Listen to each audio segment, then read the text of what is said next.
성령님, 하나님과 멀어진 내 마음을 회복시켜 주세요. 너는 한때 하나님이 가까이 계신 것을 느꼈다. 새벽의 고요 속에서도, 하루의 혼란 속에서도 그분의 손길이 너의 마음을 감싸던 순간이 있었다. 그러나 지금은 그 따뜻함이 사라진 듯하다. 기도할 때마다 공허한 울림만이 돌아오고 찬양 속에서도 더 이상 불이 타오르지 않는다. 믿음은 여전히 입술에 있지만 심장은 조용히 식어가고 있다. 그 공허함이 너를 괴롭힌다. 왜 이렇게 멀어진 걸까? 언제부터 하나님이 추억 속 존재가 되었을까? 성령님은 여전히 그 자리에 계시지만 네 마음은 먼 곳을 떠돌고 있다. 눈에 보이지 않는 벽이 생긴 것처럼 그분의 임재가 더 이상 피부에 닿지 않는다. 그러나 그 벽은 하나님이 세운 것이 아니다. 그것은 네가 감당하지 못한 피로, 오래된 상처, 그리고 반복된 실망이 쌓여 만든 마음의 그림자다. 너는 멀어진 것이 아니라 단지 잠시 길을 잃었을 뿐이다. 그분은 여전히 너를 부르고 있다. 단 한순간도 너를 잊지 않았다. 네가 그분을 기억만 하고 있을 때조차 하나님은 너를 향한 사랑을 계속 보내고 있었다. 그 사랑은 멈추지 않았다. 너의 무감각 속에서도 그분은 여전히 숨쉬며 여전히 기다리신다. 성령님은 단지 느껴지지 않을 뿐 결코 사라지지 않는다. 지금 이 순간에도 그분은 너의 영혼 가까이에 계시며 너의 기억을 다시 살아있는 임재로 바꾸고 싶어 하신다. 너의 마음 깊은 곳에서 들려오는 작은 떨림을 느껴봐라. 그것은 단순한 감정이 아니다. 그것은 성령님의 속삭임이다. 나는 여전히 여기 있다. 그분은 떠나지 않았다. 오히려 네가 가장 멀다고 느낄 때 가장 가까이 다가오신다. 왜냐하면 사랑은 포기하지 않기 때문이다. 이제 묻는다. 너는 그 기억을 다시 생명으로 되살릴 준비가 되었는가? 하나님이 추억 속 인물이 아니라 지금 너의 호흡 속에 계신 분으로 다시 느껴지길 원하는가? 그렇다면 지금 이 순간이 그 시작이다. 과거의 불길은 다시 타오를 수 있다. 성령님은 너의 기억을 다시 불로 바꾸실 것이다. 그리고 그 불은 이번엔 꺼지지 않을 것이다. 보이지 않는 영혼의 표류, 멀어짐은 언제나 조용히 시작된다. 누구도 단번에 하나님에게서 등을 돌리지 않는다. 처음에는 작은 타협 하나였다. 피곤해서 기도를 미루던 날, 예배보다 일에 마음이 쏠리던 순간, 그리고 내면의 고요를 외면했던 그때, 그것들이 쌓여 어느새 마음은 길을 잃기 시작했다. 그러나 그 표류는 폭풍이 아니라 미세한 바람처럼 알아차리기 힘든 방향으로 우리를 조금씩 밀어낸다. 어느 날 문득 영혼은 자신이 어디에 있는지 모른 채 멀리 떠나 있다. 성령님은 우리 안에서 계속 불러오신다. 하지만 세상의 소음이 너무 커서 그 부르심이 더 이상 들리지 않는다. 우리는 바쁘다는 이유로, 괜찮다는 말로 그분의 손길을 흘려보낸다. 그 순간 마음은 조금씩 굳어가고 믿음은 기억으로만 남는다. 표류는 죄의 결과라기보다 방향을 잃은 사랑의 결과다. 하나님을 미워해서가 아니라 점점 자신을 잊어버렸기 때문이다. 이 보이지 않는 표류의 가장 큰 특징은 바로 무감각이다. 더 이상 죄책감도 그리움도 두려움도 느껴지지 않는다. 그저 공허한 평온 속에 자신을 가둔다. 그러나 그 침묵 속에도 성령님은 움직이신다. 그분은 멀어진 자를 꾸짖지 않고 잃어버린 자를 향해 조용히 다가오신다. 그분은 네가 다시 방향을 찾을 수 있도록 마음의 나침반을 손에 쥐어주신다. 그 나침반은 감정이 아니라 말씀이며 직감이 아니라 진리다. 네가 그 나침반을 다시 붙잡는 순간 표류는 끝나고 귀향이 시작된다. 하나님은 네가 떠난 방향을 기억하지 않으신다. 오직 돌아오는 길만 밝히신다. 성령님은 지금도 바람처럼 네 마음을 감싸며 속삭이신다. 돌아오라, 내가 기다리고 있다. 그 속삭임은 부드럽지만 결코 약하지 않다. 그것은 창조의 첫 숨결처럼 강하며 내 영혼을 다시 일으킬 생명의 소리다. 네가 그 소리에 귀 기울이는 순간 표류는 멈추고 방향은 다시 빛으로 향한다. 빈 울림의 기도. 기도는 여전히 입술에서 흘러나온다. 그러나 그 말들은 더 이상 하늘을 뚫지 못한다. 손을 모으고 눈을 감아도 마치 빈 공간 속에 홀로 서 있는 것 같다. 입술은 움직이지만 마음은 닫혀 있다. 그 침묵은 무겁고 그 무게는 믿음을 짓누른다. 언젠가 기도는 살아있는 대화였고 눈물과 웃음이 뒤섞인 고백이었다. 하지만 이제는 습관이 되었다. 기도는 말이 되었고 말은 울림이 되었다. 그리고 그 울림은 점점 메아리로 변했다. 하나님은 기도의 수를 세지 않으신다. 그분은 진심의 울림을 들으신다. 하지만 마음이 무뎌질수록 우리는 기도를 반복으로 채운다. 그 반복은 불안의 위장이다. 하나님, 제 말을 듣고 계신가요? 라는 질문이 속에서 메아리치지만 대답은 들리지 않는다. 그때 우리는 오해한다. 하나님이 침묵하신다고. 그러나 진실은 다르다. 그분은 우리의 말을 기다리시는 것이 아니라 우리의 심장을 기다리고 계신다. 성령님은 그 무겁고 조용한 순간에도 일하신다. 기도가 닿지 않는 것처럼 느껴질 때조차 그분은 우리의 침묵 속을 통과하여 마음의 깊은 곳에서 작은 불씨를 건드린다. 그 불씨가 타오르기 시작하면 기도는 다시 생명이 된다. 더 이상 완벽한 문장도 큰 목소리도 필요 없다. 오직 한마디면 충분하다. 주님, 제가 여기 있습니다. 그 한마디 안에는 포기하지 않은 믿음이 숨겨져 있다. 하나님은 그 한마디를 듣고 다가오신다. 그분은 단 한 번의 진실된 부름에도 응답하신다. 네가 무릎을 꿇은 이유가 무엇이든 그분은 그것을 사랑의 신호로 받으신다. 성령님은 네 기도를 다시 생명으로 바꾸실 것이다. 그리고 그 순간 빈 울림은 찬양으로 변하고 침묵은 응답으로 바뀐다. 기도는 다시 관계가 되고 네 마음은 다시 하나님의 숨결을 느낄 것이다. 이론이 된 믿음. 처음 믿음을 가졌을 때 그것은 머리로가 아니라 심장으로 느껴졌다. 하나님의 이름만 들어도 눈물이 났고 예배의 찬양 한 소절이 가슴을 흔들었다. 그러나 어느 날부터인가 믿음은 지식이 되었다. 감동이 아닌 개념으로, 관계가 아닌 정의로 남았다. 우리는 여전히 믿는다고 말하지만 그 믿음은 설명은 가능해도 체험은 사라진 상태다. 믿음이 숨을 멈춘 것이다. 하나님은 논리로만 찾을 수 있는 분이 아니다. 그분은 이해되는 존재가 아니라 경험되어야 하는 존재다. 그러나 우리는 점점 설명하려 하고 납득하려 하고 분석하려 한다. 그렇게 믿음은 생각의 영역에 갇히고 성령의 숨결은 밀려나기 시작한다. 말씀을 읽으면서도 더 이상 하나님을 만나는 기쁨이 없다. 그분의 음성을 영혼은 하지만 듣지는 않는다. 그때 영혼은 조용히 메말라간다.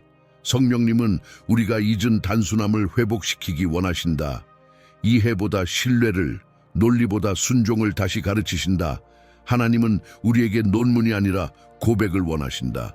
주님, 저는 다 알지 못하지만 믿습니다. 그 짧은 고백이 하늘을 움직인다. 믿음은 설명이 아니라 관계의 숨이다. 그 숨이 끊기면 신앙은 껍데기만 남는다. 성령님이 오시면 죽어있던 이론은 다시 살아난다. 말씀이 다시 불이 되고 기도가 다시 호흡이 된다. 우리는 다시 그분의 임재 속에서 믿음을 느끼게 된다. 그 순간 믿음은 지식이 아니라 생명이 된다. 하나님은 다시 살아있는 현실로 다가오신다. 그리고 그 생명은 이 세상의 어떤 논리보다 강하다. 하늘이 침묵한 날, 그날은 특별하지 않았다. 평범한 하루였고 평소처럼 기도했지만 아무런 응답이 없었다. 하늘은 닫힌 듯했고 마음은 점점 차가워졌다.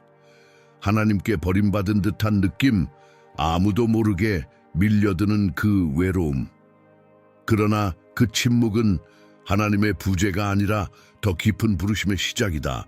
사람의 귀에는 조용했지만 영혼의 깊은 곳에서는 그분의 숨결이 여전히 흐르고 있었다. 하나님은 때때로 말씀하지 않으신다. 그분의 침묵 속에는 목적이 있다. 우리의 소리를 멈추게 하고 우리의 내면을 듣게 하시기 위함이다. 우리가 모든 것을 말로 해결하려 할 때 하나님은 침묵으로 다가오신다. 그분의 침묵은 거절이 아니라 준비다.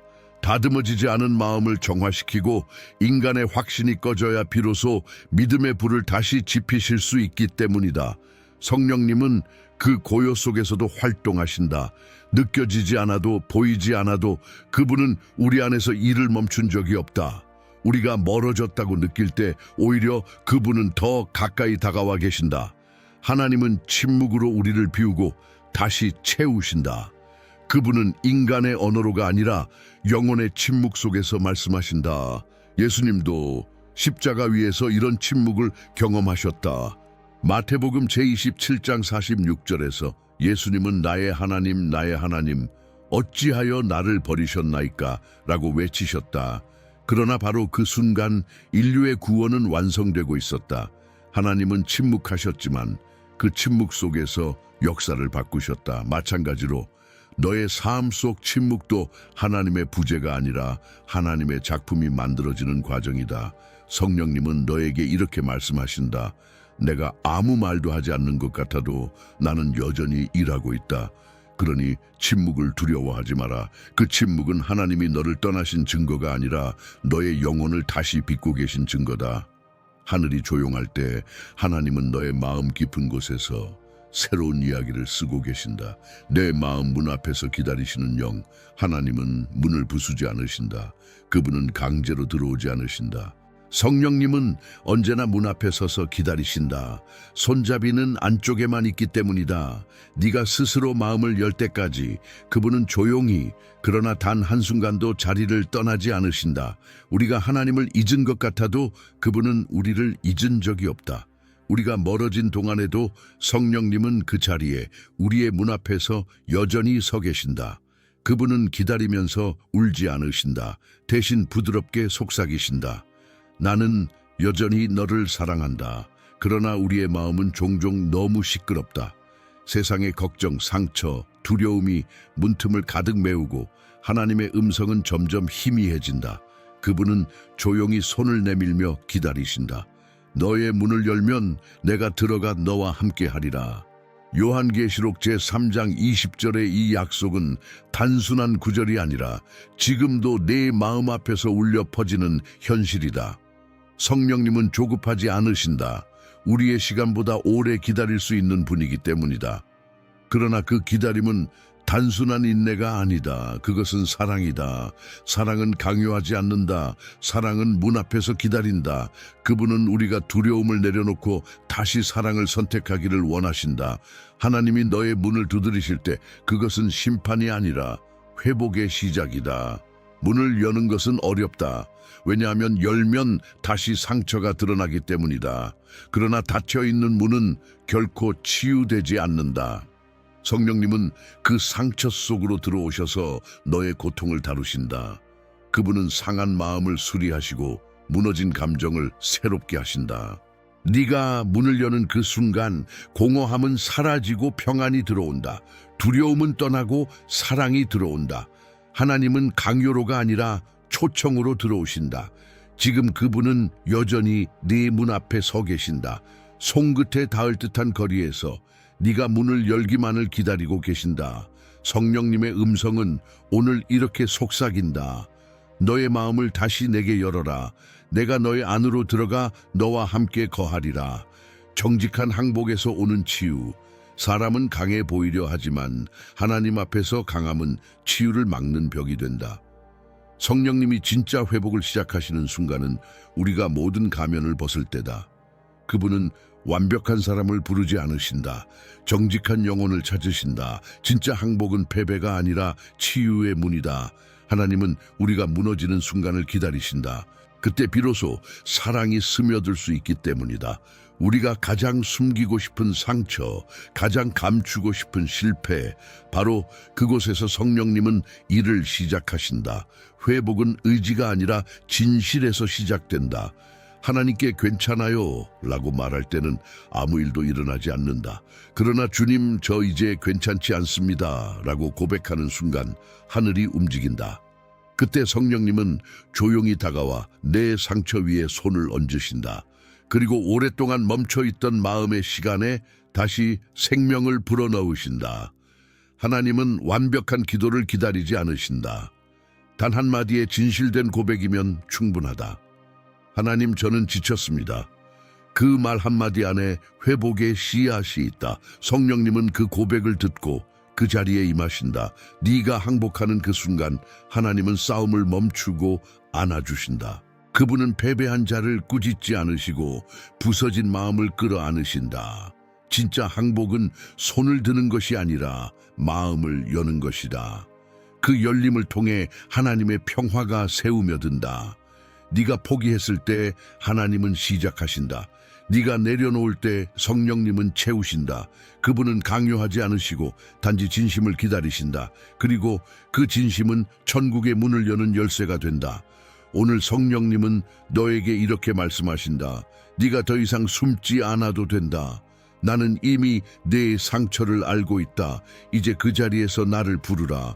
그 부름이 치유의 시작이다. 하나님은 네 항복 위에 새 생명을 세우신다.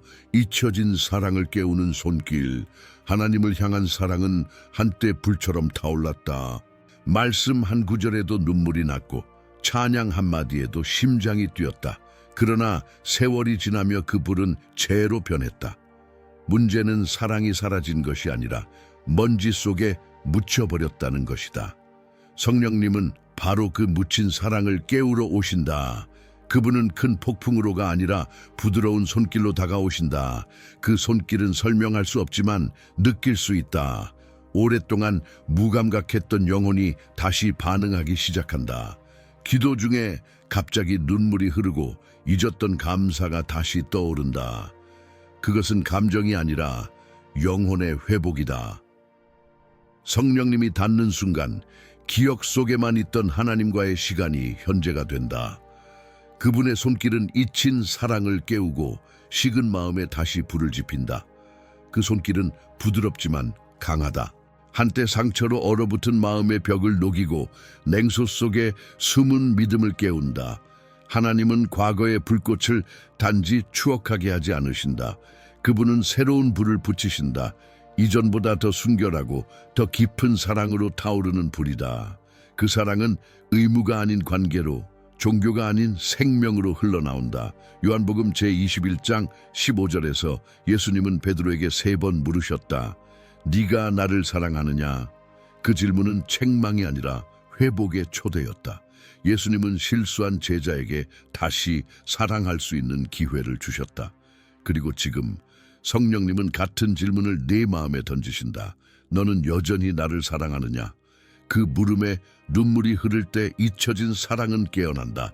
성령님의 손길은 과거의 후회가 아닌 미래의 부르심을 깨운다. 네가 한때 사랑했던 하나님은 여전히 너를 사랑하신다. 그리고 지금 그 사랑은 다시 살아난다. 네 마음의 불씨가 타오르기 시작한다면 그것은 단순한 감정이 아니다. 그것은 하늘이 너의 심장에 닿은 증거다. 내면의 성소를 다시 세우라. 하나님은 돌로 지은 성전을 찾지 않으신다. 그분이 거하시길 원하시는 곳은 바로 네 마음의 깊은 곳이다. 그러나 세상은 그 성소를 무너뜨린다. 상처, 두려움, 분주함이 쌓여 영혼의 공간을 잠식한다. 그렇게 내면의 성소는 점점 잊혀진다. 우리는 여전히 교회에 가고 찬양을 하지만 마음속의 성전은 텅 비어 있다. 하나님은 오늘 그 무너진 성소를 다시 세우라고 말씀하신다.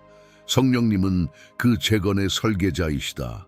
그분은 먼저 마음의 잔해를 치우신다. 오래된 죄책감, 미움, 용서하지 못한 감정들을 하나씩 걷어내신다. 그 작업은 고통스럽지만 필수적이다. 깨끗해진 마음 위에만 하나님의 평화가 머물 수 있기 때문이다. 네가 그 과정을 허락할 때 성령님은 다시 기초를 놓으신다. 그 기초는 감정이 아니라 진리이며 사람의 말이 아니라 하나님의 약속이다. 시편 제51장 17절은 이렇게 말한다. 하나님께서 구하시는 제사는 상한 심령이라. 무너진 마음은 하나님께 버려진 공간이 아니라 다시 세워질 기초다. 성령님은 완벽한 벽을 찾지 않으신다. 금이 간 곳, 부서진 틈, 바로 그곳이 임재의 통로가 된다. 하나님의 영광은 흠없는 사람에게 임하지 않는다. 오히려 부서진 마음 속에서 빛난다. 내면의 성소가 회복되면 기도는 다시 숨이 되고 침묵은 예배가 된다. 네 안에서 다시 들려오는 작은 속삭임은 성령님의 음성이다. 이제 내가 너 안에 거하리라. 하나님은 그 약속을 반드시 이루신다. 네가 마음의 자리를 내어드릴 때 그분은 거기에 평화를 세우신다. 지금 성령님은 네 안에 성전을 다시 짓고 계신다. 보이지 않아도, 느껴지지 않아도 그분은 벽돌 하나하나를 올리고 계신다. 그리고 완성되는 순간 내 영혼은 다시 하나님이 거하시는 성소가 될 것이다. 그때 너는 깨닫게 된다. 하나님은 결코 떠나지 않으셨다는 것을, 다만 네 마음의 문이 다시 지어지기를 기다리고 계셨을 뿐이라는 것을. 순종이 다시 사랑이 될 때, 신앙의 시작은 사랑이었지만 시간이 지나면 순종이 의무로 변하기 쉽다. 처음엔 하나님을 기쁘게 하고 싶어서 했던 일들이 어느새 부담이 되고 책임처럼 느껴진다. 말씀을 따르지만 마음은 멀어지고, 예배를 드리지만 기쁨은 사라진다. 순종이 사랑을 잃을 때 신앙은 생명을 잃는다. 그러나 성령님은 그 잃어버린 균형을 회복시키신다. 그분은 순종이 다시 사랑으로 흘러가게 하신다. 사랑 없는 순종은 두려움의 또 다른 얼굴이다. 우리는 벌을 피하기 위해서 혹은 축복을 잃지 않기 위해서 순종한다. 그러나 하나님은 그런 관계를 원하지 않으신다. 그분이 찾으시는 것은 계산된 복종이 아니라 자유로운 헌신이다. 요한복음 제14장 15절에서 예수님은 말씀하셨다. 너희가 나를 사랑하면 나의 계명을 지키리라. 순종은 사랑의 증거이지 조건이 아니다. 사랑이 회복될 때 순종은 더 이상 무거운 짐이 아니라 자연스러운 고백이 된다. 성령님은 그 사랑의 불을 다시 지피신다. 그분이 임하실 때 해야만 하는 일은 하고 싶은 일로 변한다. 그분은 억지로 시키지 않으신다. 대신 마음의 깊은 곳에서 하나님의 뜻을 사랑하도록 바꾸신다. 그 순간 순종은 더 이상 명령이 아니라 멜로디가 된다. 그 멜로디는 하나님의 마음과 완벽히 맞춰진 조화다. 사랑으로 순종할 때 모든 것이 달라진다. 말씀은 무거운 규칙이 아니라 관계의 대화가 된다. 기도는 요구가 아니라 사랑의 속삭임이 된다. 성령님은 내 마음을 새롭게 하여 네가 다시 하나님을 기쁘게 따르게 하신다. 네가 순종을 통해 억눌린 것이 아니라 자유로워짐을 느낄 때 그것이 진짜 사랑의 회복이다.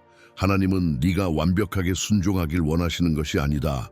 그분은 네가 사랑으로 순종하길 원하신다. 억지로가 아니라 기쁨으로. 그리고 그 사랑의 순종 속에서 너는 하나님과 다시 같은 박자로 걸어가게 된다. 그 길은 더 이상 의무의 길이 아니라 사랑의 길이다. 내 안에 다시 불어오는 새 영, 성령님의 바람은 언제나 새롭다. 그러나 오래된 상처와 습관, 무거운 일상 속에서 우리는 그 바람을 잇는다. 영혼은 점점 무거워지고 믿음은 익숙함에 갇힌다. 그러나 하나님은 결코 과거의 은혜로 만족하지 않으신다. 그분은 오늘 이 순간에도 새로운 숨결을 불어넣기 원하신다. 성령님의 숨은 조용하지만 그 한 번의 호흡이 죽은 영혼을 다시 살린다. 창세기 제2장 7절에서 하나님은 사람의 코에 생기를 불어넣으셨다. 그때 사람이 살아난 것처럼 성령님은 오늘도 우리의 영혼에 새 생명을 불어넣으신다. 그분이 숨을 내쉬실 때 절망은 떠나고 소망이 깨어난다. 의무로 하던 기도가 다시 살아나고 무감각했던 예배가 다시 떨림으로 바뀐다. 그분의 숨결은 단순한 위로가 아니라 부활의 능력이다. 이 새 영이 임할 때 삶의 시선이 바뀐다. 똑같은 현실 속에서도 하나님의 움직임이 보이기 시작한다. 세상의 무게보다 하나님의 평화가 더 크게 느껴지고 불안보다 믿음이 마음을 지배한다. 성령님의 숨결은 내면의 방향을 바꾼다. 그분은 절망의 회로를 끊고 감사의 회로를 새로 세우신다. 그러면 삶은 더 이상 버티는 것이 아니라 다시 살아나는 여정이 된다. 이 새 영은 억지로 얻는 것이 아니다. 그것은 포기한 자에게, 무너진 자에게, 진심으로 갈망하는 자에게 임한다. 하나님은 스스로 강한 자보다 자신의 약함을 인정한 자에게 숨을 불어넣으신다. 성령님이 임하시면 오래된 죄책감은 사라지고 마음은 다시 부드러워진다. 그분의 숨결은 냉소를 희망으로, 두려움을 담대함으로 바꾸신다. 지금 이 순간 성령님은 너의 영혼 곁에서 조용히 말씀하신다. 다시 숨을 쉬어라. 나는 네 안에 새 바람을 불어넣고 있다. 네가 그 바람을 받아들이는 순간 모든 것이 변한다. 그 숨결이 네 안에서 시작되면 너는 다시 살아난다. 그리고 그 생명은 이전보다 더 강하고 더 자유롭고 더 진실하다. 집으로 돌아온 마음, 모든 여정의 끝에는 귀향이 있다. 하나님과 멀어졌던 영혼이 다시 그분의 품으로 돌아올 때 그것은 단순한 회복이 아니라 부활이다. 오랫동안 방황했던 마음이 마침내 제자리로 돌아온다. 눈물이 흘러도 이번에는 슬픔이 아니다. 그것은 귀향의 눈물, 다시 살아난 사랑의 눈물이다. 네가 먼 길을 돌아왔지만 하나님은 한 번도 자리를 떠나지 않으셨다. 그분은 늘 같은 곳, 같은 자리에서 너를 기다리고 계셨다. 돌아온 자를 향해 성령님은 꾸짖지 않으신다. 대신 부드럽게 안으시며 속삭이신다. 이제 됐다. 너는 다시 내 안에 있다. 그 순간 영혼은 깊은 평화를 느낀다. 세상의 어떤 위로로도 채워지지 않던 공허가 사라지고 하나님의 임재가 가슴 깊이 흘러든다. 마음은 다시 뛰기 시작한다. 이번엔 세상의 소리에 반응하는 것이 아니라 하늘의 리듬에 맞춰 뛴다. 누가복음 제15장에 나오는 탕자의 비유처럼 아버지는 너를 멀리서 보고 달려오신다. 옷자락을 들고 먼지를 뒤집어 쓴 채 오직 한 가지 이유로 달려오신다. 너를 다시 품기 위해서다. 그 사랑은 계산이 없고 조건이 없다. 네가 멀어졌던 시간조차도 하나님은 그것을 잃어버린 것으로 보지 않으신다. 오히려 그것을 다시 만남의 순간으로 바꾸신다. 이제 성령님은 너의 영혼 안에 새로운 생명의 맥박을 심으신다. 내 심장은 더 이상 불안의 리듬으로 뛰지 않는다. 그것은 하늘의 박자, 은혜의 호흡, 사랑의 속도로 움직인다. 하나님은 너를 다시 가족으로 부르셨고 내 이름을 새 언약의 책에 새기셨다. 네가 돌아왔다는 사실 하나만으로도 하늘은 기뻐한다. 이제 너는 단순히 믿는 사람이 아니다. 하나님과 함께 사는 사람이다. 네 안에 불은 다시 타오르고 그 불은 더 이상 꺼지지 않을 것이다. 성령님의 임재는 다시 네 안에서 숨쉬고 너의 모든 걸음은 다시 하늘의 향기로 물들 것이다. 이것이 귀향의 끝, 그리고 새로운 시작이다. 이제 이렇게 고백하라. 성령님, 제 마음을 다시 회복시켜 주셔서 감사합니다. 이제 제 심장은 하늘의 심장과 함께 뜁니다. 하나님은 미소 짓고 계신다. 그분의 자녀가 집으로 돌아왔기 때문이다.